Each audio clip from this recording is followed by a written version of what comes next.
ഇനി എന്തായാലും ഇയർബഡുകളിലേക്ക് വരുവാണെങ്കിലും വളരെ മനോഹരമായിട്ടുള്ള ഡിസൈൻ ആണ്. ഏറ്റവും മുകളിലായിട്ട് നമുക്കൊരു സ്പീക്കർ ഗ്രില്ല് പോലൊരു ഭാഗം കാണാം. അവിടെ ആക്ച്വലി LED ഇൻഡിക്കേറ്റർ ഉണ്ട്.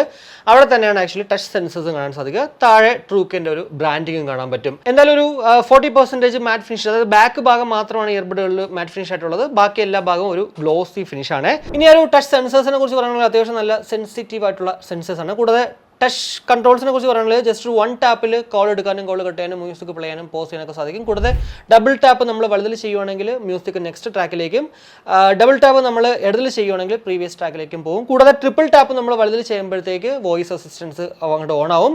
ട്രിപ്പിൾ ടാപ്പ് നമ്മൾ ഇടതിൽ ചെയ്യുമ്പോഴത്തേക്ക് ആ ഒരു ലോ ലേറ്റൻസി മോഡ് ഓൺ ആവും. കൂടാതെ ട്രിപ്പിൾ ടാപ്പ് വീണ്ടും ചെയ്യുമ്പോഴത്തേക്ക് നമ്മുടെ ആ ഒരു മ്യൂസിക് മോഡിലേക്ക് മാറും. കൂടാതെ ടാപ്പ് ആൻഡ് ഹോൾഡ് നമ്മൾ വലതിൽ ചെയ്യുമ്പോഴത്തേക്ക് വോളിയം അപ്പ് ആവും. ടാപ്പ് ആൻഡ് ഹോൾഡ് ഇടതിൽ ചെയ്യുമ്പോഴത്തേക്ക് വോളിയം ഡൗൺ ആവും. എന്തായാലും ടച്ച് കൺട്രോൾ ഞാൻ പല പ്രാവശ്യം ചെയ്ത് നോക്കിയിട്ട് അങ്ങനെ വലിയ മിസ്സിംഗ് ആയിട്ട് ഒന്നും തന്നെ തോന്നിയിട്ടില്ല. സോ ആ ഒരു കാര്യത്തിലും വലിയ പ്രശ്നമൊന്നുമില്ല. 13mm ടൈറ്റാനിയം ഡ്രൈവേഴ്സോട് കൂടിയിട്ടാണ് ഈ 2 ഇയർബഡുകളും വരിക. അതുകൊണ്ട് തന്നെ അത്യാവശ്യം നല്ല എൻഹാൻസ്ഡ് ആയിട്ടുള്ള ഔട്ട്പുട്ട് തന്നെയായിരിക്കും നമുക്ക് ഇവിടെ കിട്ടുക. എന്തായാലും മ്യൂസിക് ക്വാളിറ്റി പറയുമ്പോഴത്തേക്ക് കൂടുതലായിട്ട് പറഞ്ഞുതരാം. അതിന് മുന്നേ ആ ഒരു